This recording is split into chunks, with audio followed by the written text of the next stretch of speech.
I'm Tyler, and with me, as always, are Smitty and Herb. We're part of the Pod Hub Network and brought to you by Statement Games. And yes, they are wearing masks over their face right now. Yeah, Um, he's sick. I'm already taking this off. This is so Yeah. uncomfortable. Uh, It's too hot under this. So explain what's going on, Beefy. well, I'm pretty sure I have bronchitis. So I'm coughing really bad. I have a fever, and then my knee is just acting up again like it does every 3 weeks or so. so as you can tell, So- it's going to be a good show. I'm Yep. in a lot of pain. This is going to be great. All right, so we are joined today by Pirates prospect and spring training invitee, Jeff Hartley. Jeff, how we doing today? Not too bad, fellas. How's it going there? Not too bad. Well, you heard what's going on with Beefy, Yeah. I was gonna say, it Could- sounds like you're in a good deal of pain. Yeah, it could be Good for better, you. but it's all good. all right. Pretty Well, good shit. all right. So we can kind of jump right into it. Non-baseball related first. Why don't you give us a little bit of background about yourself? All right, yeah, I'm a Southern Illinois native. Primarily, I was a big basketball guy growing up. I went and I played hoops in college before I played baseball. I took a couple years off, Mm. and then when I came back to play in baseball, I transferred closer to home to Division II school.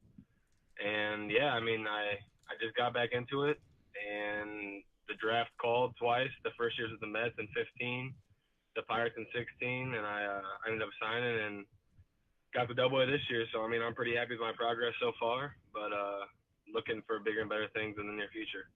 Right. Awesome. So getting back to your draft, what was that process like? It was unbelievably just, I mean, your stomach's tossing and turning the whole time just because it's a crapshoot, man. I mean, a lot of good guys, a lot of good players that I know didn't get taken, and you're just watching the board. You're waiting for a name to get called. You're hearing from scouts, and they're saying, hey, we might take you here. We might take you here. We might take you here. How, would you sign for this much money, whatever it is? And when the call finally comes through, it's a good feeling, but it's just kind of like a relief that it's finally over. You know, it's a trying time to say the least. And my dad was there, my girlfriend the whole time too, and I think it was harder on them than it was on me. Right. You know, that's kind of been the overwhelming answer with guys that we have on here is like, yeah, like the draft's supposed to be a great time for them, but it's just so hectic. You got so many things going on. You're worried about, am I going to get drafted? There's just so many Yep. moving pieces that are happening, and so it's kind of hard to enjoy it. So it's definitely a thrill, but glad that it's over. No, absolutely. And there's a lot of guys. So I mean, if you know, there's some guys that know for sure they're going to get taken early, and that's got to be a phenomenal feeling. You know, just to sit there comfortably with your family, invite whoever over, and you know what's happening. It was a little different for me, but I wouldn't change how it was. You know, it was a good experience all around. I'm better for it. So yeah. Right. Cool. So who did you where? I'm sorry, you're from Illinois. Yeah, Southern Illinois, about 35 minutes from St. Louis. I grew up. You're not gonna like to hear this, but That was I'm a my pretty gonna be big my question. Cardinals fan. That was gonna be my So, question. Yeah, pretty big Cardinals fan. So yeah, I do not like the Cubs, but yeah, Alright, that I've works. changed allegiances now though. Okay. Favorite Cardinal of all time, then? No doubt, Chris Carpenter. I grew up and I love the way that got through the baseball. Fair enough. Yep. Yes, sir. That's fine, as long as you didn't say Yachty. It was gonna be a good answer here, but. He's not a fan favorite for most other teams. Right. So what do you like to do away from baseball? Away from baseball, Yeah. there's I spoke with my girlfriend a little bit. She's my fiance now. We're getting married this year, and so when she's in town, I spend a decent amount of time with her, as much as I can, because that's hard to come by in this profession. Other than that, I like to read quite a bit. I'm a bookworm of sorts, and I play a decent amount of Fortnite too. You know, I'm not that good, but I Right like there to with have all my buddies. Yeah, most people aren't. I feel like it's just a way for me to talk to my friends every once in a while. I'm never home, and I don't get to talk to them that much, so that's one way to connect with them. That's why I like to do it the most, I think. Yeah. Right. Are you bigger on the Fortnite train than the Call of Duty train then? Absolutely. You know, one of my best friends actually sent me Call of Duty in the mail randomly to me to play with him, and we got on there for like a month or so, and it was fun. But there's just not much that compares to me for Fortnite. Honestly, it's the only one. It's the best. All right, that works. Pirates prospects seem to be split between Call of Duty and Fortnite. Right. Yeah. I mean, like Dion said, him and Cal are more on the Call of Duty train, Yeah. and basically everybody they? else. Yeah. You know, I really was. I bought in hard for the first 2 weeks I was playing it, And that first W on that was like, it was honestly more euphoric than it was on Fortnite because Yeah. it took me forever to get it. But and then I don't know. I played one game of Fortnite and I was like, yeah, I'm going back. That's just how it was. All right. All right. So let's get into some actual baseball now. When did baseball become it? Like, this is what I'm gonna do for my career. You know, it's kind of funny how it happened. I finished my sophomore year of college, my first year of baseball, and I got approached by an advisor, like an agent who wasn't considering himself an agent at that point yet because I couldn't legally have one. But he just kind of came up to me and asked me what I was thinking about the draft, and I straight up was just like, "What are you talking about?" Like I hadn't cried, it wasn't on my radar at all, and he's like, "Hey, can I take you and your dad, your mom out to dinner?" And so we went out to dinner and met with them, and yeah, I kind of pretty much just said okay because I didn't know what else to do, and that's where it turned into a thing that could have been a reality, I guess, at that point. But even then, I didn't see myself getting to this point. I really didn't. Even when I got drafted and got the Pro Bowl, I showed up to Bristol. The first couple of guys I met were from big time Division One programs, talking about how hard they threw, whatever, and I just didn't know if I was going to fit in. After we were there for a couple weeks, it kind of sank into me that I'm as good as these guys, if not better, and I belong here, and that's when it kind of took off, and it really became, for me anyway, personally, a thing where, hey, I can do this. I can turn this into something serious for me and my family. That's awesome. That's a really cool story. What's the hardest you've ever thrown? I hit 101 a couple times this year. There we go. Wow. We'd love to see it.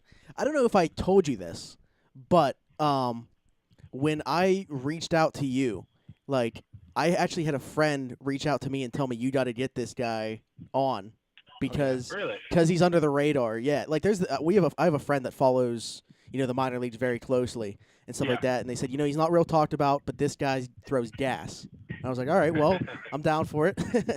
So I looked into yeah. Hey, shout out to that guy. Yeah. Yeah, our friend's a real stats nerd. Yeah. Okay, so if you weren't playing baseball, what do you think you'd be doing right now? I graduated with a couple degrees, one in marketing, public relations type stuff. So I had a couple jobs lined up actually when I did graduate because I didn't know what was going to happen with baseball. Mhm. So I would be in that field probably. Honestly, I would hopefully be working for a professional sports team in some aspect. Well, any side of it doesn't matter to me at all. I've got a couple buddies who do it and they love it, and that's probably where I'd be. I mean, I just love sports in general. I mean, almost all of them. It's just a way of life, and it's just fun for me. Even if I couldn't play, I want to be around it still somehow. Right, cool. So besides baseball, what's your favorite sport? You're probably gonna think I'm weird, but soccer is in fact my favorite sport. No, that's fine. I get it. Yeah, I soccer, but I mean, I love NFL football. I'm not a huge college football guy, but I absolutely love NFL football. There's nothing better than NFL Sunday. That hurts beefy here. Yeah, I'm a big college football guy. But that's okay. You are? Yeah. See, like, he's a BYU fan. That's like a college place. Like, they don't have the NFL team, so. Yeah, my dad's originally from Utah, so I grew up a BYU fan. The thing for me is there's no powerhouse programs around me at all for college. Illinois is what I grew up supporting, and they've been awful for 15 years. So, I mean, college football just doesn't have much of a pull for me. I'm a big college basketball guy. Obviously, that's the sport I grew up loving, and I like college basketball a lot more than NBA. So, in that way, I'm flipped, Who's your soccer team right now? A lot of people are the Cristiano Ronaldo bandwagon, top back and forth, and I'm a big fan of his. But I've always been a Tottenham Hotspur fan. There's just something about them. I like the way they play, and they're underrated too. I cling to that sometimes. Gotcha. Cool. All right. I'm curious to see where we can go with this because we had Jared Oliva on last week, and we kind of talked about the life of a minor leaguer. So I'm curious to see what you have as far as insight there. Where to begin, man? Where to begin? There's just a lot. I can start with the offseason where I'm at right now. It can be a grind at times, and then we're playing a game. Don't get me wrong. I get paid to play baseball, but people don't realize that you don't get paid in the off season. Most people don't. You just don't get paid in the off season. And for me, being a low round draft pick, not a big signing bonus, you got to find a way to make money when you can. And so it makes it harder to do the things you need to be doing to get ready for the year. This year, I ended up going to the fall league, and it was a much shorter off season. It was like I've only been home for 2.5 months. I'm already heading back, so I ended up making a decision not to work. I just decided I was gonna sit home, try and enjoy my time with my family, and plan the way with my fiance, and just get after in the training room to get ready for spring training. It's my first big league one, and I want to go in the right way. So I just kind of bought into that, and hopefully the spring training money helps me out in that sense.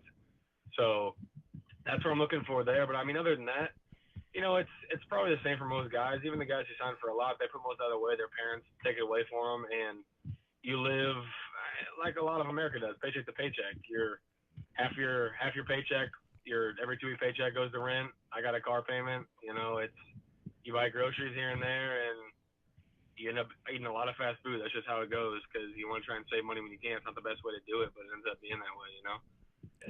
It's tight, but I'm lucky enough to have a solid family behind me that if I ever was seriously hurt and I needed something, I'd have no problems reaching out and getting help if I needed to. So I've got that safety net, and it makes doing this a lot easier. And I've got the support of everybody who loves me too. So I'm in a pretty good situation. I'm a lucky guy. Right. Yeah, that's very similar to what Jared said. A lot of people don't realize it is paycheck to paycheck for a lot of guys in the minor leagues, and that's just the way it is. I mean, go ahead. No, I was just gonna say when you sign, everyone just automatically assumes you're a millionaire. It doesn't matter. I mean, most people just don't get it. You're a millionaire to them, and you get asked for things, and people think you can do this. You go out to a bar with your buddies at some point. Everyone's like, "You buying this round?" And it's like, man, I guarantee you have more money than I do. Like, you can buy me one if you want. I'll buy you one in the future, sure. But yeah, it's just people don't get in. It's not their fault. I did not understand it at all until I got into it. I really think until you know someone who's been through it, you have no way of knowing. Right. Yeah, that's actually like a big thing in baseball now is the low salaries of minor league players, and hopefully that changes soon. Jared actually, when he was on here, proposed the idea of higher, not wages necessarily, but more money being given at the draft, in the form of signing bonuses and stuff. I think it could be spread out definitely more evenly. I mean, the first rounder from this year, for example, Casey Mize, $7.5 million, which is phenomenal for him. If I could get $7.5 million, I am absolutely signing wherever they tell me to, and I'm taking it. Yeah. So I'm not faulting him at all, but I think it can just be spread out much more evenly because, like I said earlier, it's a bit of a crapshoot. I look at myself compared to other guys that were drafted around me, like directly around me, number-wise in the draft. Like I was 885, so guys between like 870, 890. There's maybe 3 or 4 of us left. So and a couple of them were high school guys who got a decent amount of money. So I don't know. I think it could be much more evenly spread, but also you got to look at it from the perspective of the team. If you can get someone as a steal and have little to no value in them, but get a lot of value in return, that's just smart business. That's just business 101, and you can't blame them for that. If they're allowed to do it, they should. Right. Yeah. All right. So let's get into your mindset as a relief pitcher. Let's talk about that a little bit. Mindset as a relief pitcher. It's not the easiest thing to do, but I've really grown to love it. I was a starter in college. I came in relief a little bit in midweeks, but when I got the pro ball, I was strictly reliever, which I was fine with. I was settling down to one role and just trying to nail it. But when you come in, it's immediate. You come in, you start out 2-0. The wheels start to turn in your head, possibly, definitely in your manager's head. The bullpen might get going. It can all happen pretty quickly, so you've got to be ready. You've got to be ready to get in the game quickly, maybe 8 warm-up pitches. And then when you get in there, the bullets got to start flying right away. You got to be sharp. You got to be ready. And if it's not your night that night and you get taken out, you have a bad one, whatever it is, you've got to be ready to go the next day again. That's one of the things people don't realize. The mental side of it really comes into play there, where it can snowball on you quickly as a reliever. Forget the stats and how they look, because they can be very skewed as a reliever. Especially early in the season, if you have a bad outing, you're fighting an uphill battle for the rest of the year. So even that aside, just for your own sanity, you got to show up to the field the next day, be able to erase what happened. And then if your name's called again that night, go out there with a blank slate, ready to get after it again. Next pitch is all you can think about. You gotta attack every time. That's the way I look at it. Right. Yeah, you definitely got to have a short memory. I feel like being a reliever too, with how hard you throw, that kind of fits better. No, yeah, definitely. Not to say that there aren't starters that can hit triple digits, but it's definitely more rare. It's just one of those things where you watch how the game is played now, and it's changed a lot since I grew up watching it. Where, especially in the season and the playoffs, if a starter can get you through 5, he's done his job. You got guys who come in and throw short stints at that point, and for a guy like me, like I usually throw 1 inning, maybe 2 inning stops. You can come in and blow it out. I mean, you give it everything you got. If I was a starter, I might only throw 94, 95, 96 most of the time. But as a reliever, you can come in and absolutely just you give it what you got for hopefully about 15 pitches, and you get out of there and save them for the next night. That's the goal, and I think that really plays into my strengths as well. I'm pretty good with recovery, and I've worked myself into a spot where I can come out there and I can give you what I got right on the spot. That's one of the things that they try and get you to do as a reliever, and I think I've worked into that pretty well. Right, cool. I was gonna ask too. I remember when Travis Swaggerty was on here. He was telling us about like this simulation thing that they have for hitters. Like recognizing balls and strikes. Do they do anything similar to that for like pitchers, or like is there like a comp there, or like what types of things they do? Yeah, there's nothing comparable to that. I don't think. I do know what you're talking about. I've done it just messing around multiple times with the guys in the clubhouse. Mm-hmm. It's way harder than it should be. I'm glad I'm not a hitter. I'll just get that out of the way. It sounds awful. I play catch with guys back home who are, they're not throwing that hard. It just looks like it's 100 miles an hour to me, so I can't imagine what that looks like in the box. But we don't really have anything for that necessarily, but they do give us a lot of mental tools. There's cues they have for us, and there's sequences you can go through where if a certain thing happens in a game, you've got something to fall back on that you've already practiced before. So there's no real game simulation you can do. Mm-hmm. It's just trying to prepare for it in your head mentally. That's the biggest thing. I think as a pitcher, there's a lot of things that can go against you and stuff you cannot control. So you've got to be able to just really focus on what you can. Once the ball leaves your hand, whether the umpire misses a call, it moves, whatever the catcher drops it's put in play and there's an airman behind you, you can't control none of that. So it's just all about doing what you can do with what control you have. And you got to be comfortable with that. You're going to be unhappy a lot if you let stuff like that get to you. Right. Okay. Well, I'm sure that you have friends or at least acquaintances in other organizations. So just with talking to them, what do you think separates the Pirates from those organizations? Absolutely. I didn't have a ton before I went down to the Fall League. And down there playing on a team every day with guys from 4 different organizations, the Cardinals, Royals, Rangers, and Blue Jays, they just do stuff different than we do. And it's not necessarily better or worse. The Pirates, and I take a decent amount of pride in this as well because the Pirates take stuff serious. They do stuff the right way. They talk about it from day one. When you get drafted and you show up to your rookie ball team, they preach it to you. It's their way or the highway. And it's a bit of a military approach, and it sucks at times. It really does. But I get why they do it because now looking back on it, I notice how guys from other organizations act, and they don't always do stuff the right way. And I look at it as, dang, that just doesn't fly around here, And that's the biggest thing I can take away. And even when I went down to Arizona and I was with those guys, that's the first thing they say to you is, man, you guys got it tough. And you're like, there are some rules that aren't really fun necessarily, but there's a reason for them. And I think we're a better organization for it. I really do. I think it brings you together and you learn how to do stuff the right way. That's the biggest thing I can say about it is other organizations they don't. And it looks bad.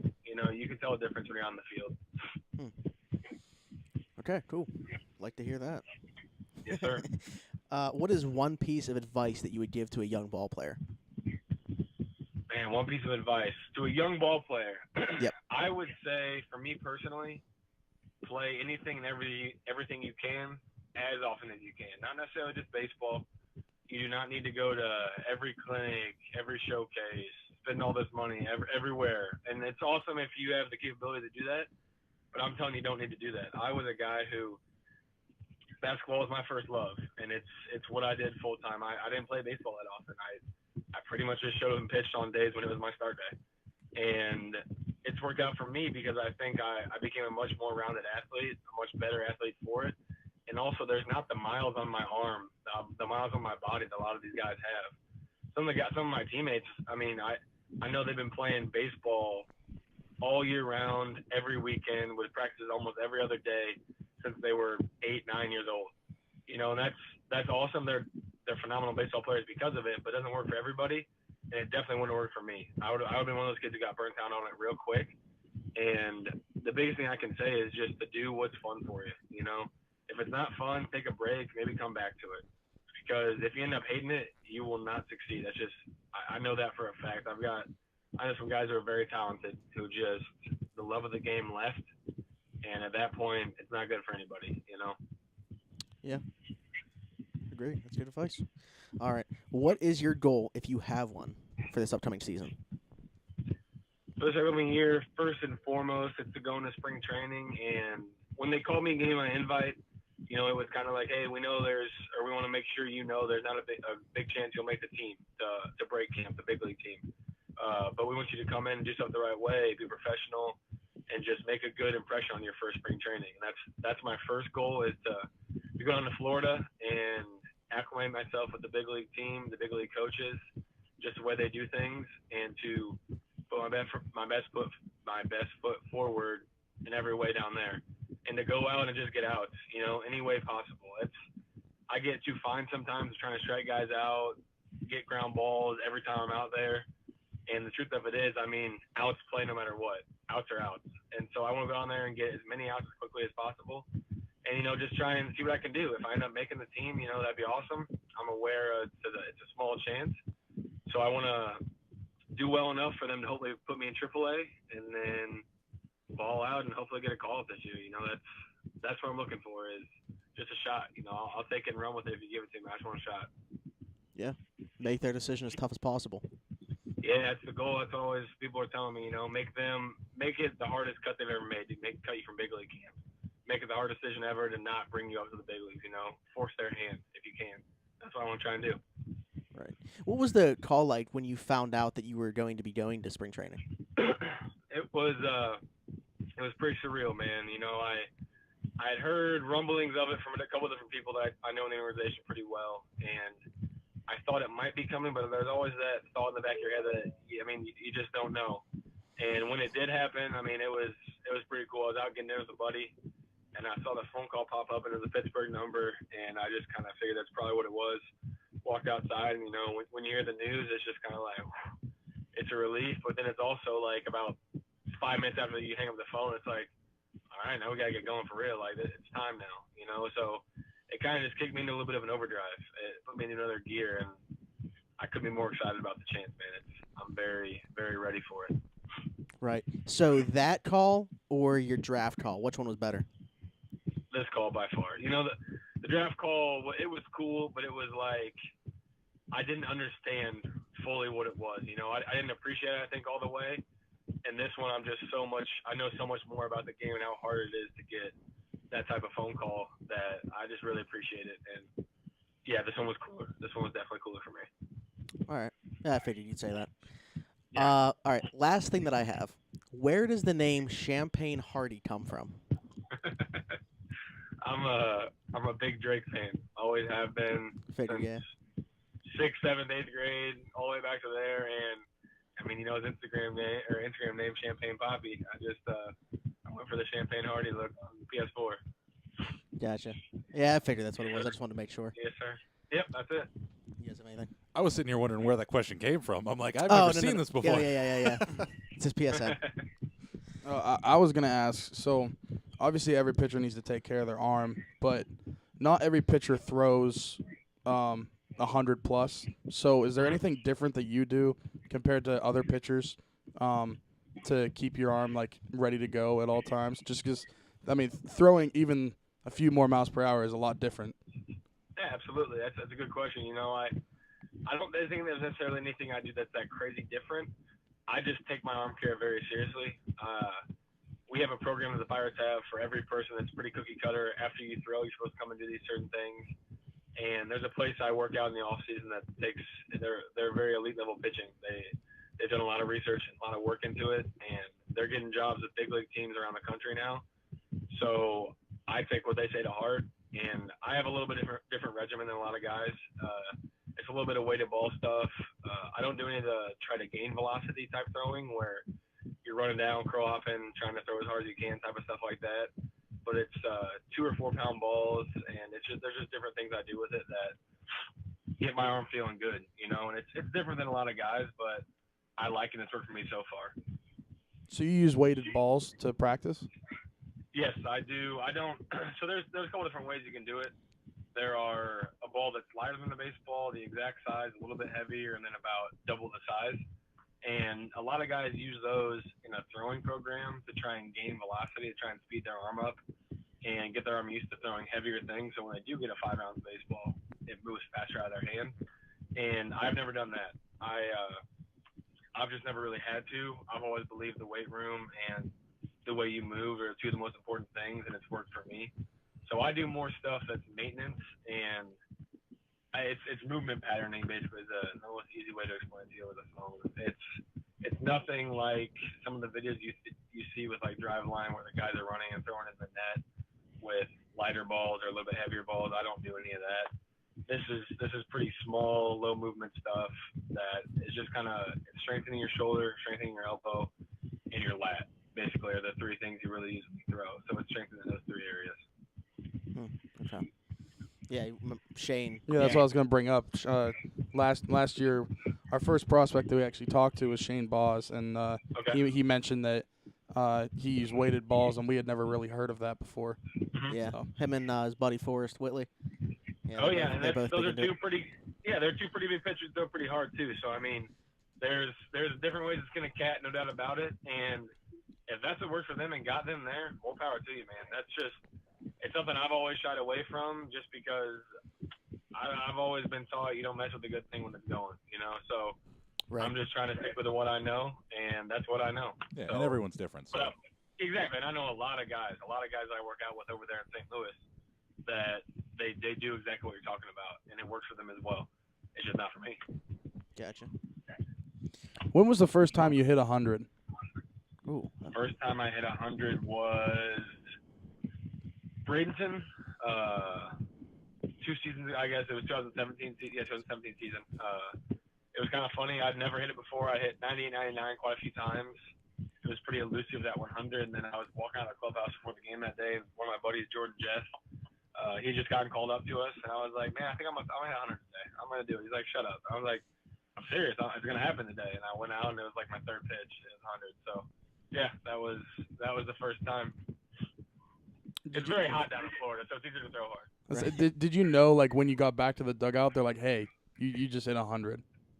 Yeah, when I threw, there's a radar gun behind me. I didn't look, but I kind of whenever you're throwing hard in general, sometimes the crowd, especially if they haven't seen it that night yet, there's a little bit different. Like they're like, oh, they do one of those kind of things. You kind of hear it, and I got a decent size one of those, and so I thought, hey, that might have been it. Then the first thing when I walked about 15 feet from the dugout, one of the guys on the team was like, dude, that was 100 right there. I was like, I thought it might have been, but I didn't know for sure. So it was cool. It was definitely cool, and it was the first time, so that made it even cooler. Yeah. Yeah, maybe you can ask Felipe Rivero some pointers on Vasquez. throwing hard. Or Vasquez, whatever. Yeah, Vasquez, come on, man. Yeah, he definitely knows how to chuck it. There's no doubt about that. Yeah. He's a lefty, so that's even more special. He has one of the smoothest, easiest looking throws in the league. It's so weird. That's what I say. It kind of looks effortless. That's what I was gonna say. It's frustrating. It's just frustrating to sit there and watch a guy who, exactly right. It just looks easy. It's like Mitch Keller, and he's the guy for me that's always been like, dude, you just pick your foot up, set it down, you don't drag your toe at all, and it just comes out 97. Like, I put everything I've got behind the ball to get it that high. It looks like they're not even trying. So it's fun. It's fun to watch when you get to see guys like that. They're special. They're a different breed, and all you can do is sit there and go, dang, that'd be cool. It'd be cool to be able to do that. Yeah. It's like I hated Chapman when he was a Cub, but like watching someone throw 105 is pretty unique.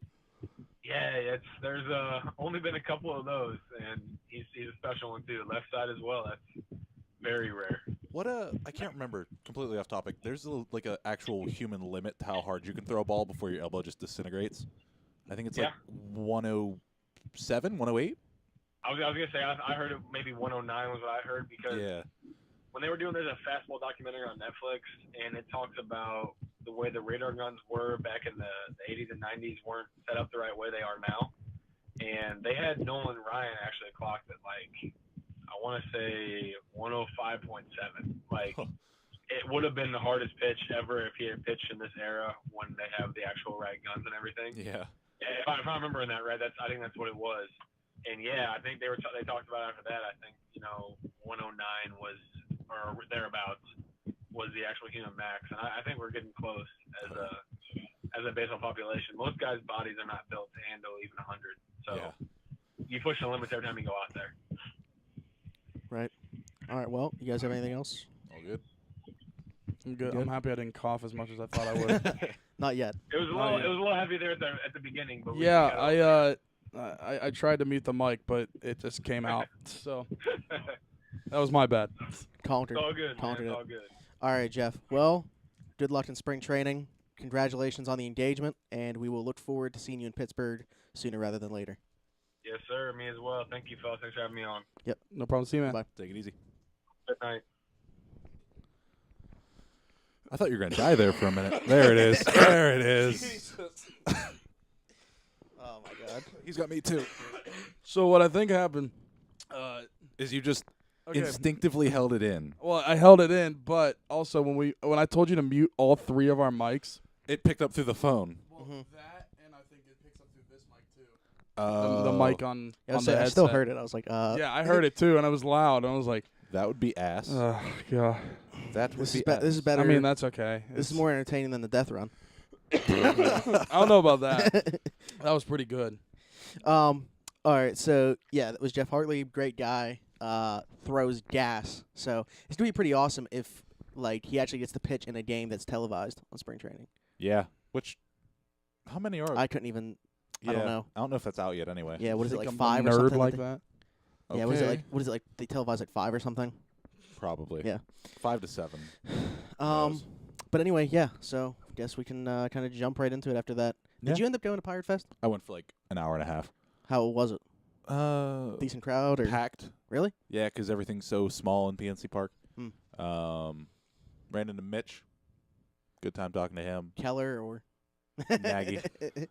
Well, he ran into Keller. Yeah. Got squished by a door from Tyone. Nice. Yeah. I'm sure he was drinking coffee. No, he Oh. wasn't. Oh, But yeah, other than that, nothing much doing. you didn't see our boy Jason Martin at all? No, was he there? Yeah. No, I didn't see him. Yeah, I was like, I got an Instagram DM and I was like, "What is this?" And he just said like, "What's up, bro?" And then he asked if we were gonna be a Pirate Fest. What's up, bro? Yeah, Should have And, told me. I would have been like, hey, what's up? I thought I did. No. I definitely said that to you, didn't I? Yeah, you 'Cause I was said to him and not me. Okay. I didn't say it to the person that was going. That makes sense. I'm like trying to elongate my breaths It's because fine. Just let it out. But yeah, it looked like there was a decent amount of people there. So Yeah, That's it was pretty cool. surprising how many people were there for how many people have given up on them. yeah, I heard that I gave up years ago. wasn't a statement was made that wasn't too well received from a PR standpoint. Yet again, I Yeah, have it's- finally understood the Pirates' PR scheme. They're masochists. All right, for explain it to me like I'm 5. They like to be bullied Oh, Yeah. well, verbally. like well, what? they They do a good job then. Yeah. Because I mean, even like our friend Mike in Illinois was going off Yeah. and saying he's sick of it. It's like- it's ammo. That's all it is. Yeah. Like Yeah. it does nothing positive. All it is giving people ammo Hey, can you to not come touch? at you. Can you not touch? I'm not touching the touchpad. Okay. I'm Like, touching the Why? little gap right here. Why are you saying things like that? I don't know. At this point, I'm just completely done with the PR standpoints. Like, I don't even give a shit. I'm just here to watch what's on the field. That's about it. Right. I mean, it sucks because like I'm never gonna not love the Pirates. I'm always just support the players that are on the field. Mhm. Do I wish that they would do more? Sure, but I'm not in control of things. Those are things that I don't have I can't oversee. Yeah. So it is what it is. I mean, I still think the team's gonna be pretty good. I think that we've all just been thinking that the Pirates are playing a waiting game as far as shortstop. Maybe they still are, but Yeah. you see these statements, and all of a sudden that doesn't appear to be the case.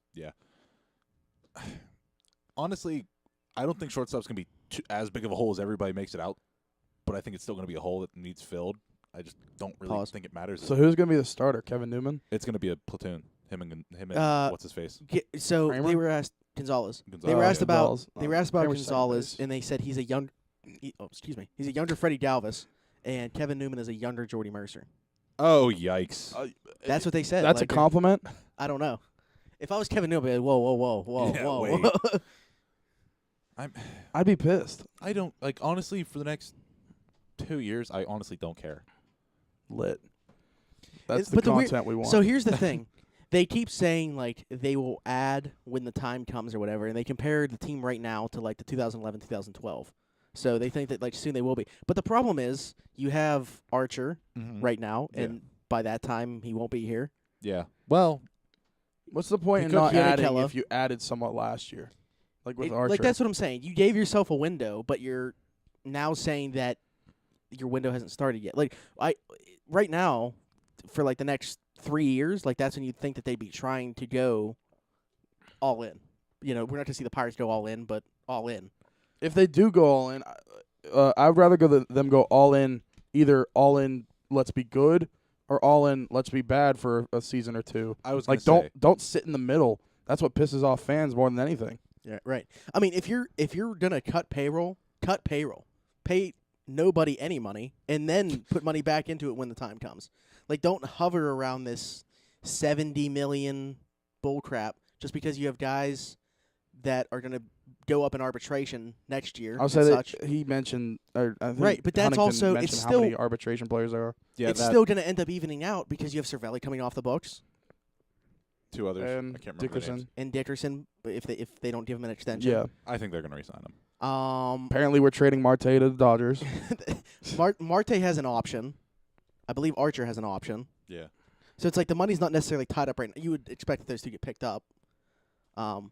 But anyway, like it's still probably going to end up like evening out. And from what I saw, I don't want to give out information without crediting. I think it was North Shore 9 that said, the difference might be like $9 million is what we're talking about from like the arbitration going up next season, and then the money that we'd be losing.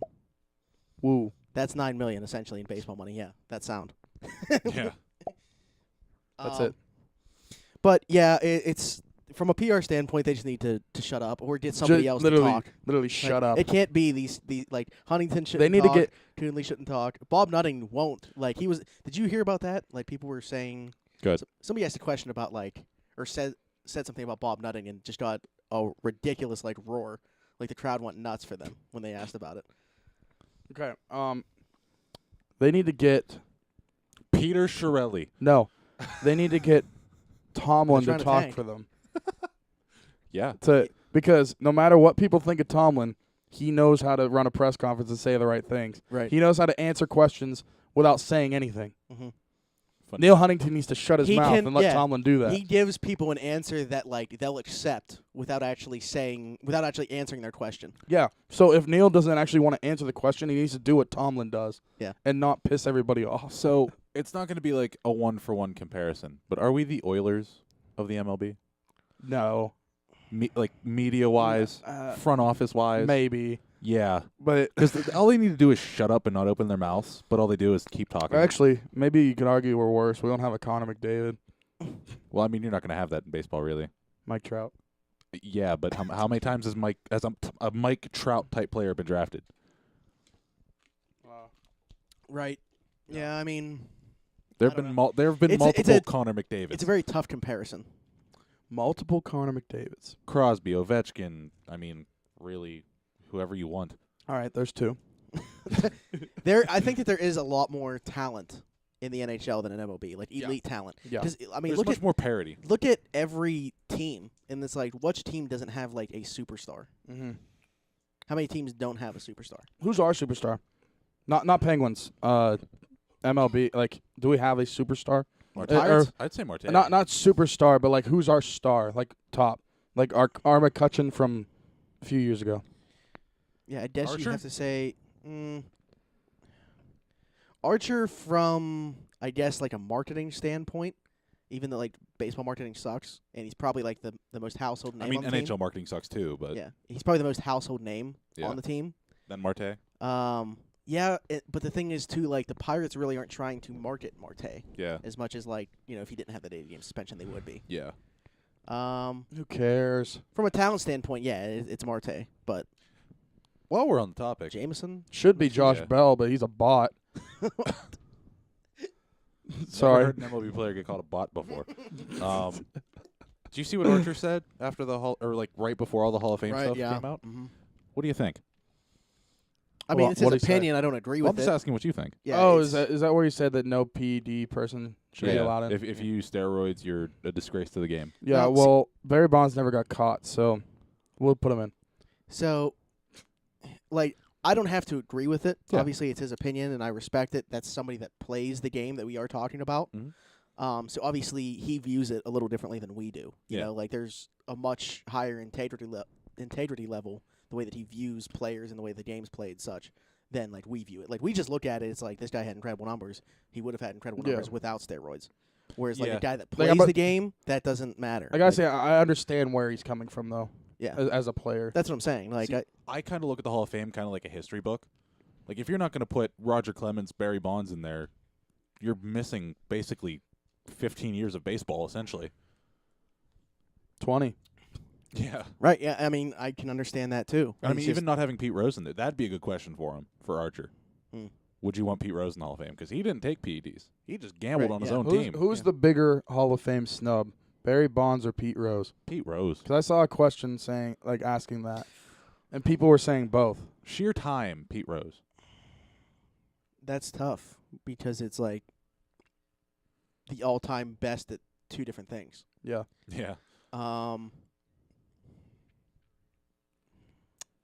I got to say, because of what they were, I'm going to go with Rose. I mean, if they both did the exact same thing, I'd probably take Bonds. Yeah. But, PEDs weren't part of Pete Rose's, the reason he's not in. Did you see how he signs baseballs now? No. He does his normal autograph. And I'm above sorry, it- I bet on baseball. No, he puts career hits, the number, steroids used, 0. Really? Yeah. Well, you can like look up different pictures of it, but a lot of times, like if you ask Pete Rose to sign something, Mhm. like say something on the baseball, he'll do it. Yeah, he doesn't really care. But my friend from Utah has a Pete Rose signed baseball, and it has inscribed on it, "I'm sorry, I bet on baseball, Pete Rose." That's awesome. I kind of want it from him. That's awesome. Yeah. Yeah, I would want that too. Which NL I think that's a dumb rule, by the way. It is. Like I get it. Betting like, on yourself is dumb, and it's dumb. like if from you're a betting against your standpoint. team, I get it. Yeah. But yeah, because you could be throwing the game. yeah, like the 1919 White Sox. Yeah, the Black Sox. Yeah. Which Shoeless Joe never Yep. did a thing. Shaking my head. Real quick though, I mean, now that we are in the Hall of Fame, it was going to be the last baseball topic, but we're kind of already there. Yeah. What do you make to the Hall of Fame class? I like it. I think it's good. As much as I saw backlash on Musina, I was just say that might be the one question I mark, but think The only deserves reason to he be- got in is because he told Joe Torre to go back to the dugout when he Yeah. was taking him out. I saw that there was a video. It was like, this is the moment we knew he was a Hall of Famer. Yeah. Yeah. He's like, go sit down. I mean, I always hate the Yankees, but I always like Mike Musina. I don't have a problem with any of the selections. Obviously, like Couple that would Yankees be getting in this time. Yeah. right. Yeah, Mo first unanimous. yeah. Ken Griffey I didn't rolling. see. Once his again, bed. I mean, we brought it up on here before. I don't have a problem with him being unanimous. No. That I have a problem with the fact that it was the first time that somebody's been unanimous. They need to make voting I'm sorry. public for I'm everyone. like having.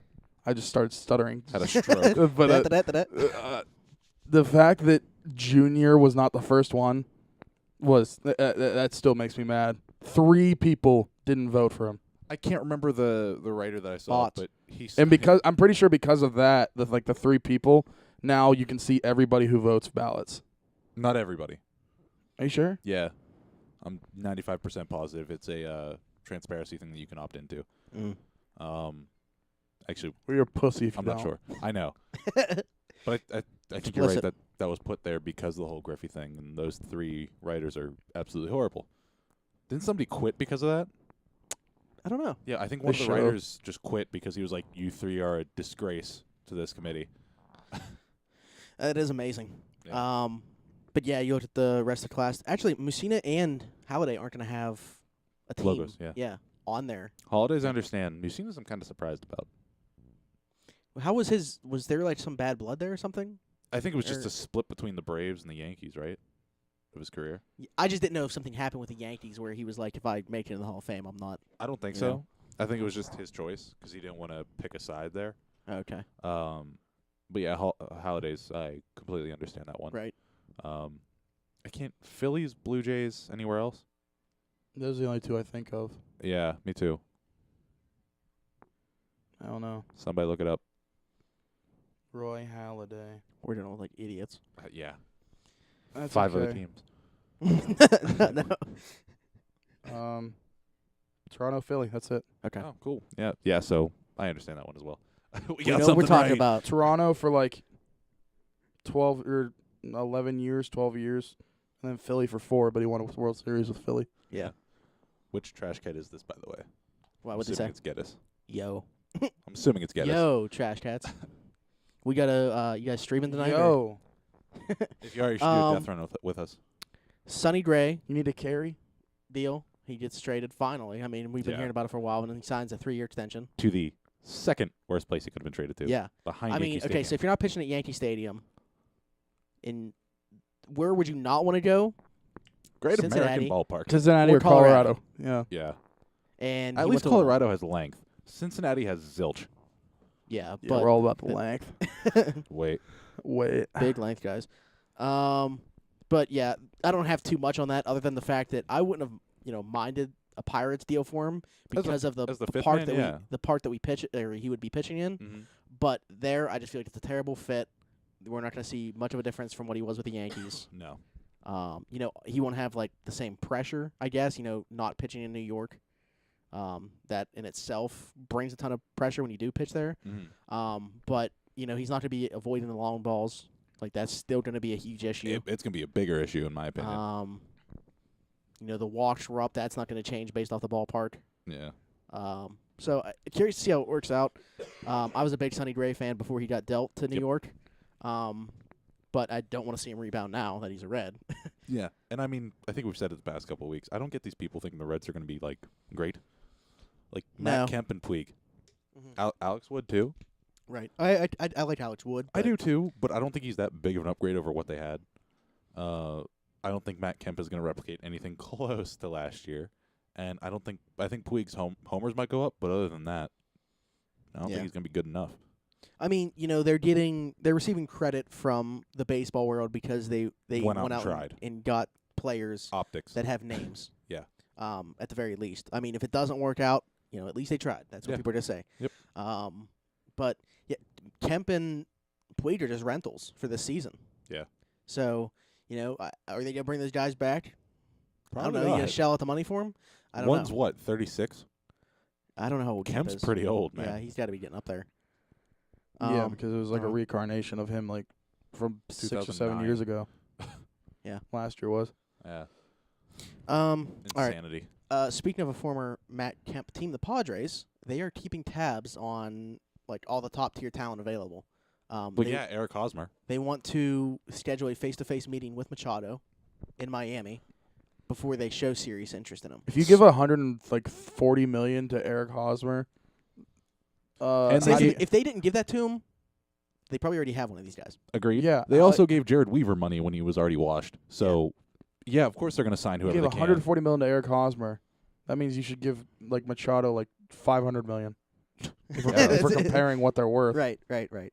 No, but honestly, I feel like if they didn't give Hosmer that contract last season, and I didn't understand it, No one did. I felt like they 8 weren't. years. Yeah, Padres and Eric Hosmer did. but like not even thinking about the money standpoint, just didn't feel like the right time. Their talent wasn't up yet. They weren't meshing their prospects with the free agent signings Yeah. by and, doing that. and they don't have a pitching staff.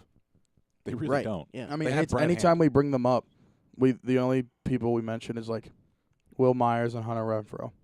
Yeah. That's all they got. Hosmer's And there. Will Myers barely plays Jankowski. now. They talked about trading Will Myers. Yeah. But like, I don't know. That would have been an interesting landing spot for Sonny Gray. Like, Good Lord, don't pull. I could have seen that making What he sense. said? that's another pitcher-friendly ballpark. So I think Yeah. that would have been a good spot for him. But yeah, they do need to do something about pitchers. Maybe they bring in like a Dallas Keuchel if they really decide to go in on this free agency with That'd the be way that's sitting there. I'm surprised he's still out there. The Astros are interested in a reunion now. I saw. All of a sudden. I saw the Astros owner as well said that you will not see another 10-year contract Oh, I agree. ever again. I agree. And we were talking about it on the way here. It's like not necessarily do I think that he'll get it, but it's be interesting when Mike Trout's a free agent, like what he gets. Yeah. If there is a 10-year contract, it's going to Mike Trout. I don't think it's going to happen.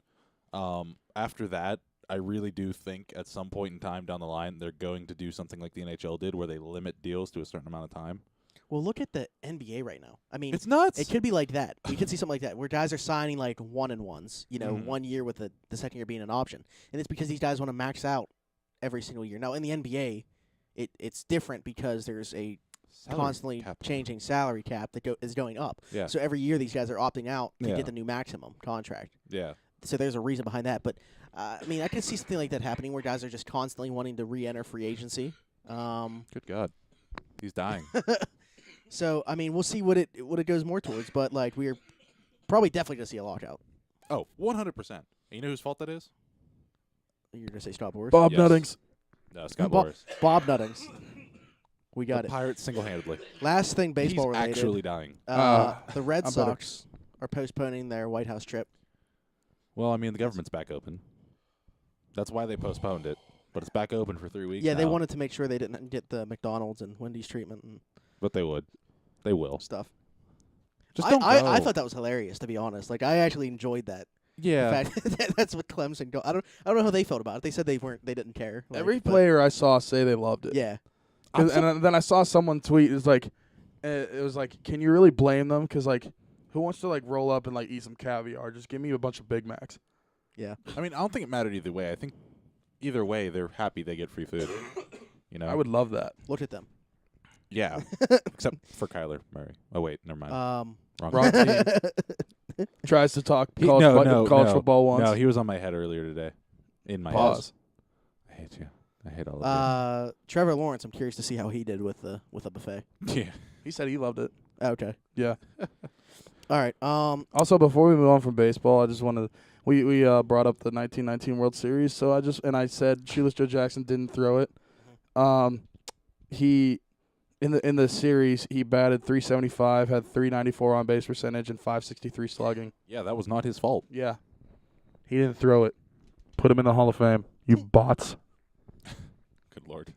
By the way, earlier today when I had that tweet, when I said Astro mode, 100% my brain got confused. Astro mode. I was so Yeah. pissed. Yeah. I got so confused Sicko when he, world.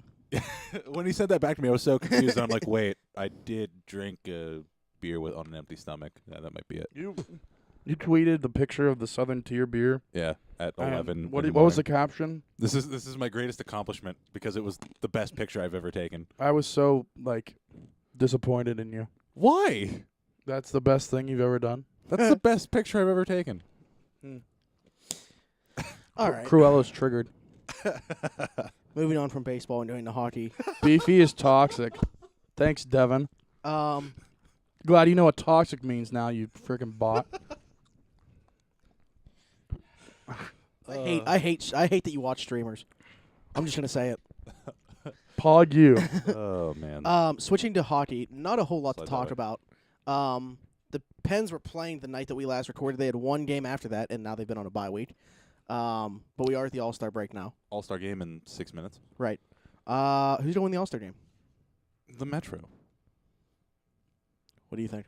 Actually, no, it's probably gonna be the Atlantic. I'm gonna say the Central. What? Yeah. John Scott playing? I'm throwing in the wild card. Not the Pacific. No. No, Pacific. I'm gonna say the Metro just 'cause, obviously. Okay, well, we got 3. I thought you were gonna take the Atlantic. Yeah, I thought you would, of all people. Me? Yeah. I was talking about him. Oh, I did. I switched. Yeah. Oh, yeah. okay, that works then. All right. So as long as it's not the Pacific, one of us is gonna win. It's not gonna be the Pacific. All right. Well, Also, anyway, who cares? that's Do true. they get something if they win? I think each one gets like $25,000 or something like that. I know That was that was for the skills competition. Each winner got $25,000. yeah. Really? What's her face got? I think screwed. they split $1 million, Oh. something like that. Like Oh, they you're actually did it, or does it like charity or something? They Like, can donate it, but they can get also it, split it yeah. themselves. Yeah. But what's her face? I can't remember her name. Got screwed out of 25 G's, in my opinion. Kendall? Yeah. Well, Kendall Coyne. no, the one that did the passing, that beat Draisaitl by 3 seconds. Did she I beat missed- Draisaitl? I missed it. She beat Yeah, I don't, Draisaitl. think, I don't think it was on TV. Oh. But one of the contests was like precision passing, Yeah, and she had the fastest time, but she didn't win because she was a showcase. yeah. Kendall Dumb. Coyne beat Clayton Keller in the speed competition. Yeah. What a also, legend. Connor McDavid's a freak. Yeah. How many years is that in a row? 3? 3. All He's 3 been in the fastest league. skater? His whole 3 seasons Right. in the Yeah. league. Yeah. This is his 4th season, bud. Well, yeah, he broke his collarbone. What a pussy. There we are. But yeah, not a whole lot to talk about Pens wise. I mean, I don't know if No. you guys have anything. Chris Letang got second in the accuracy. Yeah, that was Right, impressive. and Crosby was sick. Sick. Sick. I did bring this up. What was he supposed to do? I'm I think- assuming it was the I- precision. I think he was the accuracy. Right, Yeah. 'cause, I mean, he won it. Because I think originally Letang was Year going to 4. do Speed skating? passing, I think. Oh, okay. Yeah, Oh. probably. Now, I brought this up in the group chat, I think, earlier this week. What do you want to see the Pens do before the trade deadline? Trade someone. get someone. Okay. Riveting content. Interesting question. Trade Brassard And Jack now. Johnson. Okay, that's not going to happen. But Brassard is more of a, like, when's it going to happen more so than if it's going to happen Yeah. at this point. Like, I mean, it's probably going to happen, but I don't even know if you're not replacing him with somebody on the outside. I don't even know that I want it to happen. Exactly. I want a winger, if anything, for him that can actually score. You know. Well, most of the writers that I've that have said anything about this think that we need for another center. they think that unless you're doing like a bigger package deal or like a 3-team deal, Mm-hmm. you're not gonna get their. They would prefer to like either get a prospect or a pick for Brassard Mm-hmm. and then do another trade. That's what I Yeah. meant. That's why we talked about that a couple weeks ago, and I said, yeah, I'm not necessarily talking about in the same trade, but if they're not trading for another guy in a separate trade to replace Brassard as a third line center, then I don't like because I don't like the internal options, to be honest with you. So Pierre LeBrun said that the Penguins have had connections with Carolina about Michael Furland. Right. Yeah. So Meh. someone said that would Brassard or would they be interested in Brassard? They don't know, but like you could possibly do like a 3-team trade. Well, they did sort open a of slot thing. for a center. Yeah.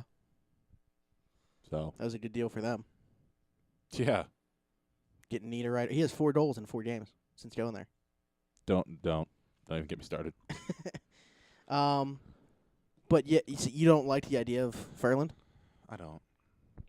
I think he's a flash in the pan this year. Well, I mean he's only worth like $1.65 million. So But it's only this year, right? yeah, but Yeah, I don't want if to. you're gonna go for it, What are they looking for? What's the asking price on him? I'm knows? assuming high. Hmm. But I was watching Dan Kingersky's Facebook Live video, and he also said that that's not no one's officially reported it, but there have been whispers of Oh. Minnesota in the mix for Brassard. Yeah. Do it. Do it right now.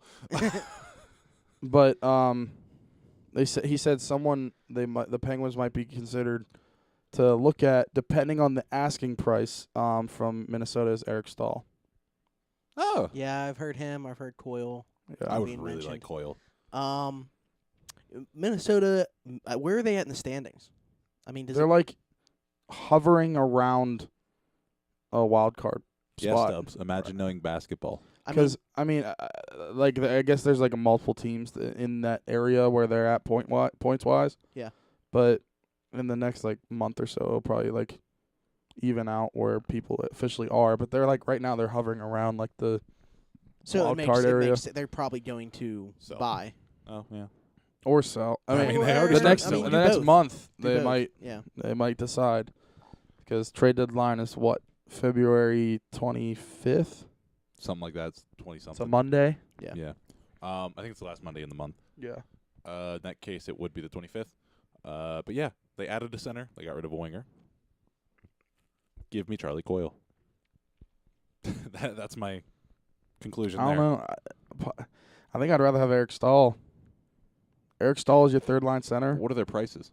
That's the thing. I don't know. But Stahl is a third line center in Pittsburgh. Oh, no. Wow. Imagine. But like if I'm picking between the two, depending on what the price is, like if we take price out of it, I'd rather have Eric Stahl. I mean, Is he still playing center? Yeah, I think. I'm not sure. Because for some reason I thought he was playing the wing. I know he played left wing at some point, but Yeah. Well, the last thing while you're looking that up, a goalie got an extension that a lot of people are talking about. Koskinen. Oh. I thought you were gonna say Casey DeSmith. Nah, Did that happen? We talked about that Yeah, we last talked about week. it. Yeah. Yeah. There's a fun what, story to that What one. is that? That was the firing point for Peter Chiarelli. Well, no. That wasn't the firing point. It was decided internally that he was fired before that. Really? Yeah. So how'd they let him do this? Yeah, Eric Stahl is our first line center. Okay. All right. I don't know. What was it? 3 years, like bef- 13.5 million. He's making $4.5 million a season. Baffling. He also, by the Murray way, makes 3.5. Yeah. Put that in perspective. I know I said last week Koskinen was doing well. He also cooled off. I didn't know that. Why? I mean, Literally okay, so no what do one- they? It might be. It might have been like a last screw you Edmonton for Chiarelli because he knew he was going to get fired, and Maybe. apparently, like, I think he knew he was going to be out. So I guess that might have been it. Let me just ruin this a little But bit more. you would think that like ownership wouldn't even approve of that deal. Well, If the only people that knew about it were Chiarelli and Koskinen's agent, is what I've seen. oh my, That organization That's amazing. is shit. that's amazing. It's so dumb. That's a bad deal. So where's Cam Talbot going? Philly. No, they have a goalie, Yeah, Hart. Carter Hart. Yeah, but you know them and goalies. But they'll ruin him or trade They're him. just gonna stockpile. They're gonna stockpile a bunch of A goalies. Mrazek, Neuwirth, Um, Elliott, Hart. where's he gonna go? I'm gonna say. St. Louis? No. No, I'm gonna say. I don't know who needs a goalie. I mean, What's Buffalo doing? it's Buffalo's got Carter Hutton. yeah. Yeah, I wouldn't ride too high on him, but I wouldn't either, but I wouldn't ride mean, too you high on need- Cam Talbot You either. need Yeah. two, yeah. How expensive a 2 would you want though? right? Who's the other goalie in Carolina with Matt Delaney? Oh, good God. Oh, it's not Scott Skirt. Skirt. skirt, skirt, darling. Where's Eddie Skirt, Lack? skirt. Is Eddie Lack still there? Nowhere. Are you sure? I honestly don't know. I'm pretty sure he's still in Carolina. I don't know. Who cares about Cam Talbot? He's terrible. Peter Mrazek. Oh. So yeah, they need a goalie.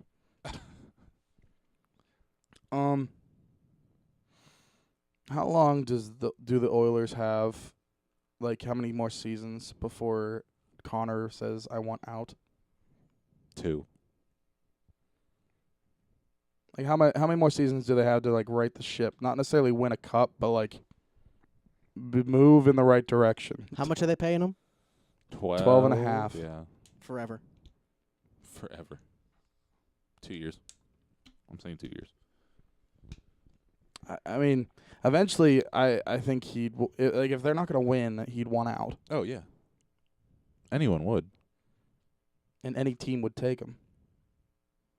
Give up your next 15 first-round picks. Like that. If a trade like that happened, that would be like a Eric Lindros Yeah. or Wayne Gretzky trade. Better than a Wayne Gretzky trade. Edmonton didn't really get anything for him, surprisingly. Oh, so they have a Compa- history of comparatively. trading generational Yeah, players I for mean nothing? they traded Wayne Gretzky, and they give you look at what they traded him for, and it's like, how did you not get like this team's like first round picks for like 10 years? But It's Edmonton. That's the best way to put it. I don't know. All right. Moving on. Football. Antonio Brown thinks he's already a 49er. What was Apparently. that? I don't know. I mean, I'm like people are saying that he was just shouting out Jerry Rice for saying that the 49ers would obviously want him. Yeah.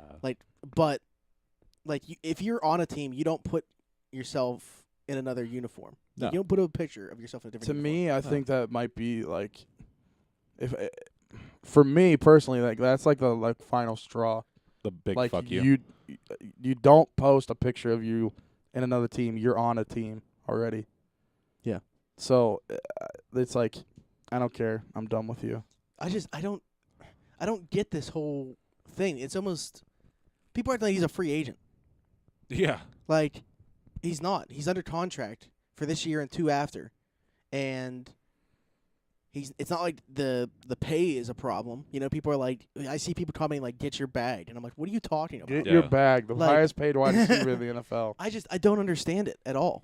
I mean, whatever he has going on, whatever his issue is, that's whatever it is. Like, Okay, I don't know what it Stubbs. is. But And then the freaking his mustache and hair. Oh. He's psychotic. I don't know what the deal is, man. But I'm gonna bleach my mustache. yeah, just getting back to the topic of the picture. Yeah, I think it was Colin Dunlap that tweeted about that has to be like the final straw. People still aren't convinced. I mean, you listen to his teammates. God, that hurt. Yeah. You listen to his teammates, and they're all welcoming back with open arms. Well, that's fine, but you guys aren't the ones that ultimately make the call. I mean, if your owner, your GM, your coach aren't able to have a conversation with a guy, how is he going to come back on the team? Apparently, he made contact with the team today. I saw Steel Curtain 4 or whatever that account is. Oh, tweet that account sucks. But anyway, Yeah. Well, okay, there you have it. I know that, well, I didn't know that, but I saw just a couple days ago, Art said, we're not going to do anything with him until we have a conversation with him. We're going to take any course of action until we actually are able to speak to him. Mm-hmm. I know Juju said just yesterday that he hasn't talked to him, but it's not uncommon. He also said it's not uncommon for players to not really talk that much during the off season. They're both doing different things. I mean, they're coworkers, but it's not like they have to be best friends. Yeah. So it's not like he's in Random contact with question. them all the time. Is Jamal Adams a free agent? no. No. Oh, okay. He's He on a just rookie played deal. he just played his second year. He's only going into his third season. He looks a lot older. And so he's going to be there. Yeah, he does. This next season, the following season, I'm the assuming season after that. they'll give him a 5th-year option. Then he'll be a Steeler. Then they can franchise tag him Yeah. 3 times. Let's If not they get wanted into to. that. Offer sheet him. It's crazy. Did you that- see him tackle the mascot? Yeah. Apparently, the mascot's in the hospital. yeah, the NFL wasn't too happy about that. He said, Wah. "Makes you think. What if it was a different team's mascot?" Ah. You have a point. What? Dude, I saw people saying that Juju should have been fined for What? being 30 minutes late to a Pro Bowl practice. People are Yeah. fucking stupid. Now here's my thing. I obviously I don't have an issue with him being late to a Pro Bowl practice, but if it's Antonio Brown that's late to a Pro Bowl practice, do you think people make a big deal too? Or Yes. would have made a big deal? Like people that are saying it's not a big deal that Juju was late. Do you think they'd be making a big deal if it was Antonio Brown? Maybe different people. I feel like it'd be a different crowd. I feel like I the get only that. the only people that were pissed off by Juju not showing up on time is the same crowd that supports Mark Madden. And that crowd, They're I the same specifically crowd don't that listen to. think that Juju is going to be like Antonio Brown because of it. Yeah, It doesn't correlate to me. it's I not mean, gonna happen. Simple as that. right. By the way, my favorite part of this whole Antonio Brown saga is Colin Dunlap's tweets of, "Are we excited yet, or are we having fun yet?" Colin Dunlap. Yeah, he's pretty funny. He's okay. He's on the good side of that, I guess. He's up and down for me. Yeah. I feel like he's a good guy. I've Depends never on met the him. depends I on love the when- topic. Dude, the other day, it was either yesterday or the day before that, like openly on the radio. He didn't name Mark Madden, Yeah, but yeah. Yeah, they've been he- going at it for a while. he on his show, he basically said like people in this town get on the radio and talk through it. Like it's basically basically saying Mark Madden without saying his name, Yeah. and like calling him out and like drilling him for Well, they like talking about Juju. met up at a WWE event. Did you Yeah. see that picture? Accidentally. Mm-hmm. Yeah. Yeah, because Mark Madden just goes. Yeah. And Well, didn't Mark Madden used to like commentate? He was WCW. yeah, Yeah. which so, is so he's into technically wrestling, under the right? umbrella. Right. Yeah. But yeah, no, because his daughter, when all that has gone on, they gave the family free tickets, Yeah. and they just happened to be right behind Mark Madden.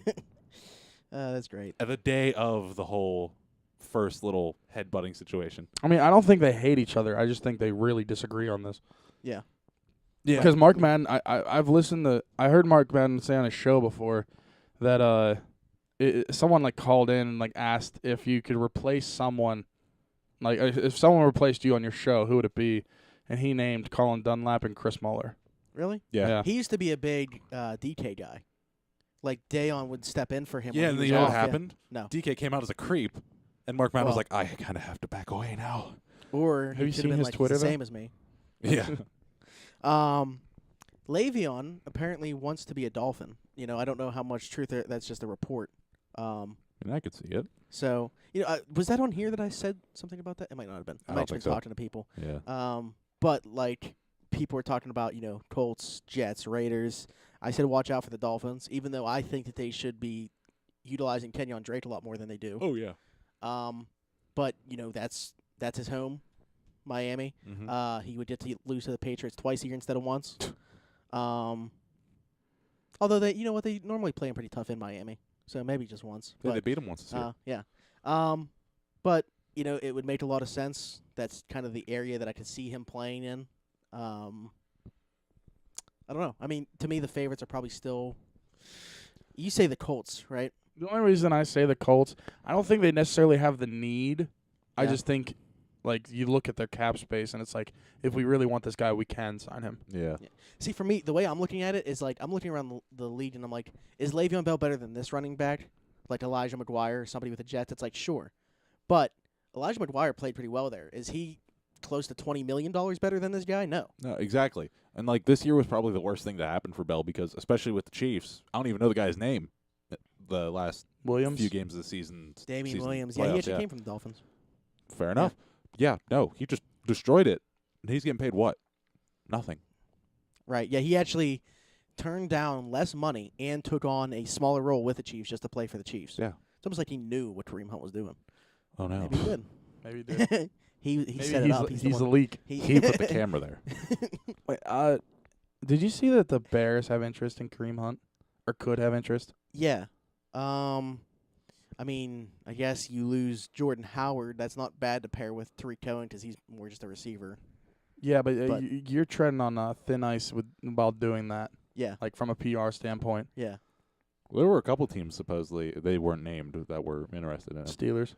I won't, well, Oh, God. I won't be surprised. I mean, the Redskins might as well. Good Lord. Cowboys. Yeah.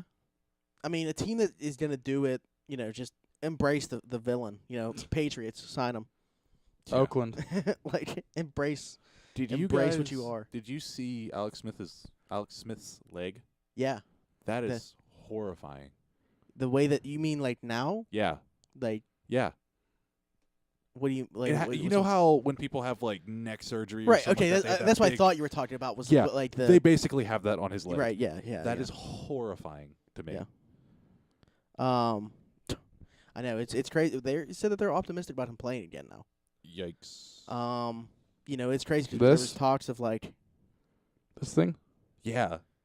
we went from talks of, like, Ugh. amputation because he Yeah. had an infection in it to, you know, this guy's potentially going to play again. I kind of want to amputate my leg, at least from the knee down. Oh, I was like, what? Yeah. So championship weekend fallout. Well, I don't think that we need to really explain what happened with the Saints-Rams game. Yeah, But- besides they all need to shut up. Saints fans are taking this to a whole new level. And Dude, players. Did you see that song? Right, yeah, the players actually getting in on it. That song the fans made? Mm-mm. It's almost as cringy as the Predators. Predators video I for knew the that- I Stanley knew Cup that's where I final. was going. Yeah. Yeah. But it's basically a song saying how they got robbed. because Well, of that call. Guess what? It may have changed the outcome, yes, but you went to overtime, got the ball, and your Hall of Fame quarterback made a stupid decision. So, I mean, it's a combination of all these things. Yeah. You were up 13-0 in that game. Mm-hmm. One.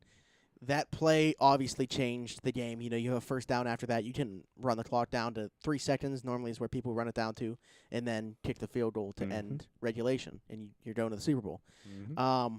But unfortunately, it didn't happen, and your redo is overtime. Yep. Had the Rams got the ball and went right down, scored, Then you have the right to bitch then about. you have a gripe there. The Saints had the ball in overtime Mm-hmm. and turned it over. And Yeah. not only turned it over with the Rams needing to cover very little yardage Mm-hmm. for Legatron field goal. Oh, what? That's his nickname, Legatron. Really? Yeah. Zagur's Greg Zerline. Zerline, that's what Yeah. it is. 57-yarder. Yeah, he's got a ridiculous late in a dome. I mean, he would have hit that from like 70. Yeah. Oh, he had Could you imagine? extra on that. You're on like the 50-yard line. Yeah, we'll go for it. If he misses this, you're basically giving the Saints the game. You're Yeah, on the we'll go opposite for it. 40, and he's like, I'm not sure, but I'll try. You think you can hit this in my sleep? My Central Division, Oh, boy. by the way. But and then in the AFC game, I mean, anybody that's not a Patriots fan was rooting for the Chiefs. That was a good game. Yeah, hell of a game. It started out, I was like, oh, here we go. This should be just like the Patriots-Chargers game. But Mahomes found it in the second half especially. The Chiefs would have won that game. I mean, they had it won, and D Ford Yep. not even jumps offsides. He's legitimately just lined up offsides. And I can't imagine. It would have been a his- pickoff. I It would have can't- been That and the freaking roughing the passer. Yeah. Where he touched And that his was on shoulder. third down. He hit his shoulder. I mean, it's That was bad. That Yeah. was almost as bad as that pass interference call, or that no pass interference call. yeah. I mean, I can't imagine D Ford's mindset after that. Just thinking. Oh, that, I'd be wow, ready to die. if I'm not lined up offsides, That's a we're going to the Super Bowl. yeah. It's a pick and the game's done. Tom Brady would have had 3 picks in the game. Literally, we're a lineup away from Tom Brady's, or I guess the Patriots as a whole starting to come down. Well, I mean, that's something that we've kind of been talking about, and they just continue to prove it wrong. Yeah. So What was Tom Brady's first Super Bowl again? Who did they play? The Rams. Colin, that's- They played the greatest show on turf. I'm just making sure. that calling it was this is kind of his my next last. thing is, we saw that's kind of where the dynasty started. Mhm. And, could it end next Sunday? That'd be pretty sweet. I think it will. I don't know. Do you think that I don't see a chance that he's retiring regardless of the outcome. No, I just mean, don't think they'll make it back. He loses, he's going to have the hunger to come back and try to tie the record again. And then if he wins, he's going to want sole possession of the record. I I just say don't if think he will. wins, he's like, I could have more than any other franchise by myself. I mean, he's already been to more now Yeah. than Yeah. any other than anybody else. But I will say this. I was supposed to be on North Shore Nine's stream last Mhm. Thursday, and Donardo wanted to do like a joke bit of like top 5 rumors. And I said if Tom Brady wins another Super Bowl, he's running for president. oh yeah. He said that.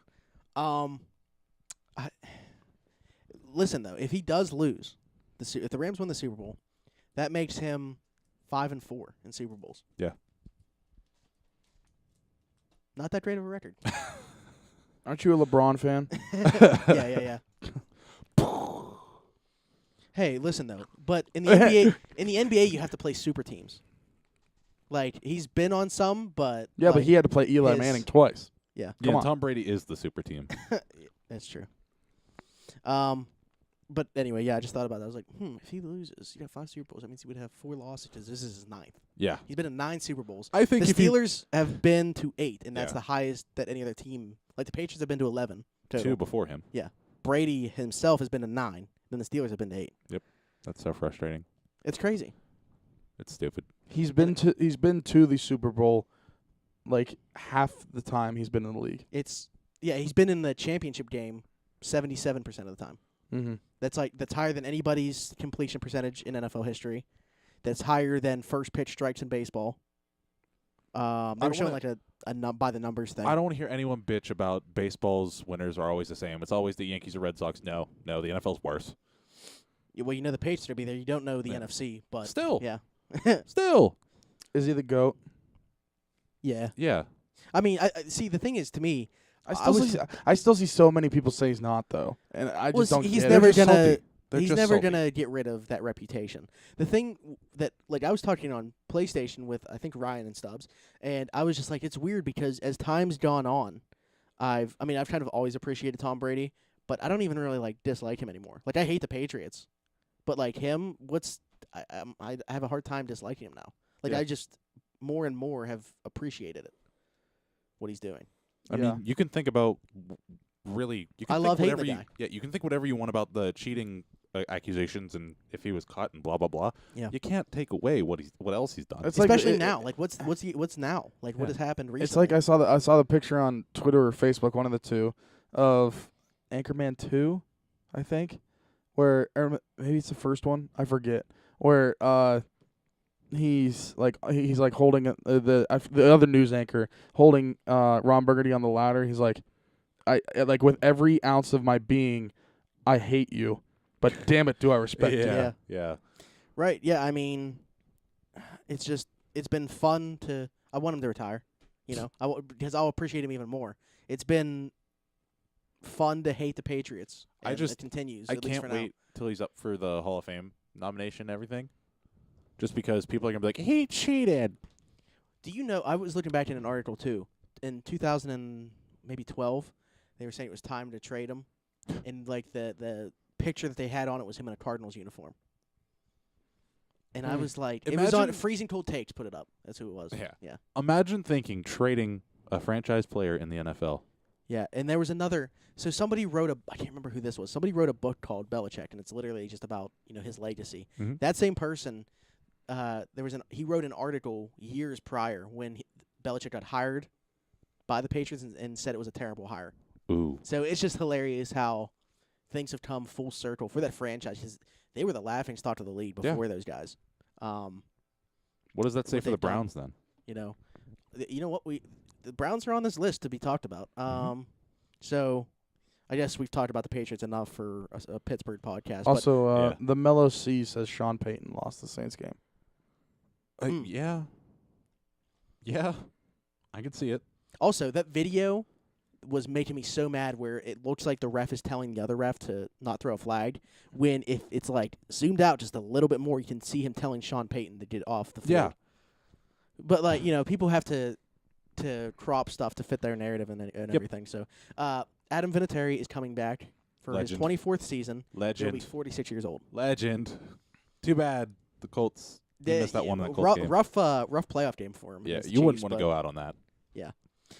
So Browns, we can end it on this. Oh boy. Did you guys see I the have stuff not that seen came out? Actually, first, before we get into Browns, I just wanted to speak. You brought up Vinatieri kicker. Yeah. LJ Fort's tweet about all four teams Oh. having an elite kicker. I didn't think anything of it. I don't know. Can I about sum you it up? I everyone. didn't really care, but so many people were freaking out. Can I sum it up from like all of Steelers fans and players? Fuck him. Just for that one tweet. I don't see a correlation, to be honest. That's what I was gonna say. Like Yeah. I don't think it had anything to do with Boswell. I don't think it did either. But Like, just like I- how it I- comes off. That like my comparison was if you have like Rodgers, Brady, Breeze, and Ben Yeah. left in the playoffs. Somebody somebody tweets from a different team. Look at Somebody this- from Jacksonville look says they all four Yeah, have elite four quarterbacks. great quarterbacks playing, and somebody's like, "How's he gonna take a shot at our quarterback?" I don't. How see you it gonna like take a that. shot Like, at it's the literally boat? just Yeah. it's acknowledging other talent. Yeah. It's acknowledging the other teams. It is. I don't see it as a shot at Boswell at all. To be Speaking honest. of the boat, I mean, I know a lot of people did. I don't know what his mindset was when he tweeted that. Yeah. I just didn't read into it that way. I can see it both ways. I'm just like I can't. Who replied to him? I think it was Vince Williams. Was Vince? like, relax. Well, no. Oh, Vince was like saying that he opened a can of worms or something with that. There was somebody who said relax. Hmm. I can't remember who it was. I don't know. It may have been Dupree. Possibly, but if Yeah. it was him, I don't care at all. But yeah, Fair. the Browns. So you guys both saw? I or did no? not. Okay. So there's a bunch of stuff came out this past week about how the organization was less than a year ago. I mean, under Hugh Jackson. So their owner, Jimmy Haslam, was the only one that wanted to draft Johnny Manziel. And hire Hugh Jackson. Both of those cases, he was outvoted 4-1, but he was the owner.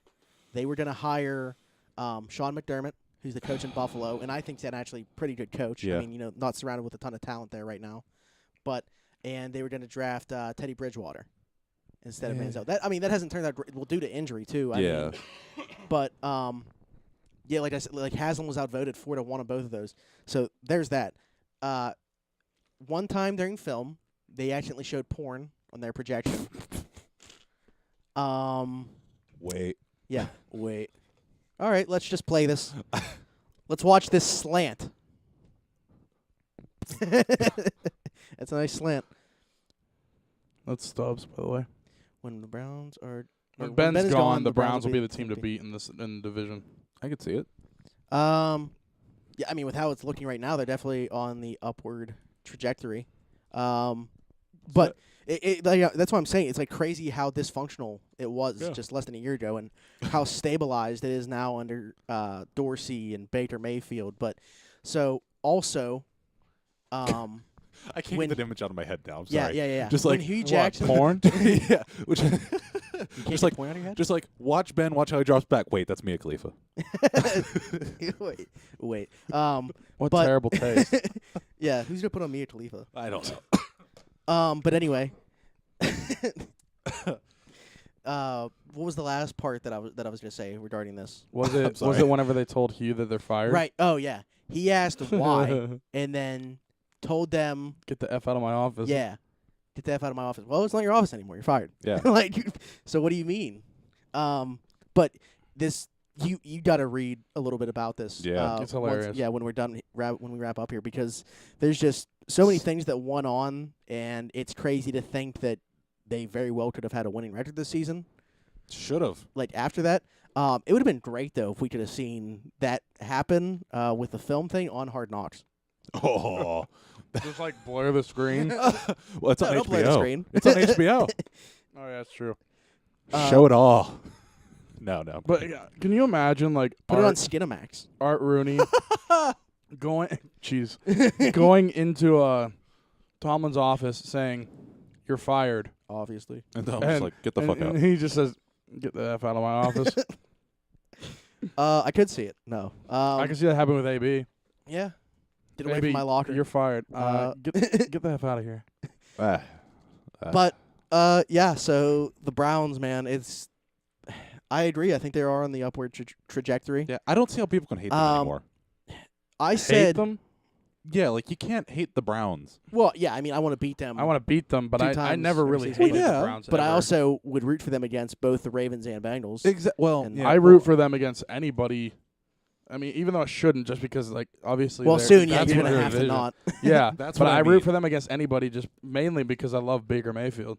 Yeah. Well, soon you're gonna have to change that mindset at least because Yeah. not loving Baker Mayfield, but like Browns we're as a whole. yeah, they're gonna be competitive. We might need to lose them to lose games. I remember whenever everybody thought that Tyler, like Sweeney, Yeah. Wagner Kutch, I Wait. shouldn't have said that. Wait.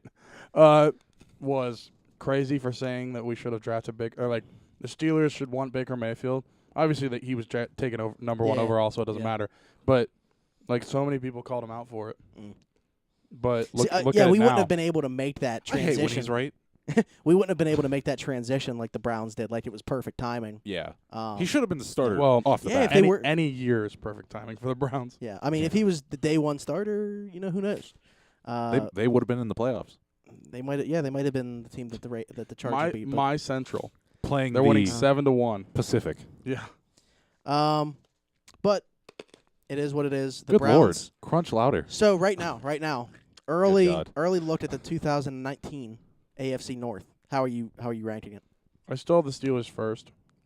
I I have the Browns second, Ravens third. Is that what if Antonio Brown's not on the team? Still. Okay.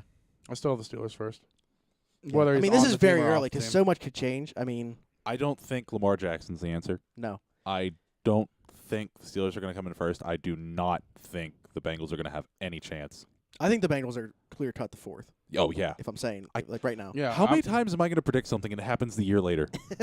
Like I'm saying Steelers, Browns, Ravens, Bengals, and like Browns are gonna get their first winning season in 12 years. For me, I'm thinking like the three, like with the Ravens defense and the Browns, how they played the last Half know, the season. yeah, half to almost 3/4 of the season. Yeah. Like, Really, as soon as they put Baker in. And then the Steelers, they're always going to be in the mix. Like those three teams, I think you could put however you want, 1, 2, and 3. But I think Cincinnati's clear-cut the fourth. Oh, yeah. Like even with Yeah. A.J. Green coming back, even with Dalton coming back, I don't really think that's a good thing. they have a ton of work Yeah. to do on defense. I mean, Vontae's perfect. He Is might be done. Yeah, I mean, Yeah. how many concussions is that guy going to suffer? I don't think it's really Lures, gonna matter Browns, anymore. Ravens, bungholes. I agree with you, Stubbs. Bungholes. Yeah, that's the way I'm leaning. But like I said, 1, 2, 3. I think Put the 'em in a- Browns and put 'em in a Steelers are hat. going to be neck and neck all year. I think that's what it's going to be. It's going to flip flop back and Personally, forth. I think the Browns are going to. I think that's a good thing. That I the do Browns too. are if the Browns are good for Yeah. the Steelers Browns rivalry. I think the reason that we don't, especially like our generation, we don't hate Cleveland Because they're never good. They were never good. They Yeah, sucked. I mean, when I first got into football, it was like the end of that. I mean, when we played them in the 2002 playoffs, that was kind of like that was the end for them. flip. Or not the flip, but like that was whenever they were like, okay, they're bad and they're gonna be bad for. Oh yeah, that was Renegade. Like that was the birth of Renegade right there. Yeah, you need to Um, take that away. But yeah, I mean, I'm with you. It's better for football that the Browns would be good. It could be better for the Steelers because if the Steelers still remain ahead of them at least, then good because the Browns can beat the rest of the division. They can still help you Yeah. out even though they're good. Yeah.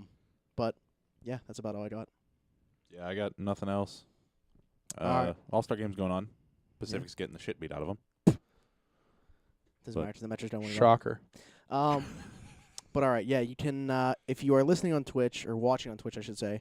Follow. Thank you. Make sure you're following. Make sure Almost you at have the 50 alerts on. Yeah, make sure you have the alerts on so you can get notified.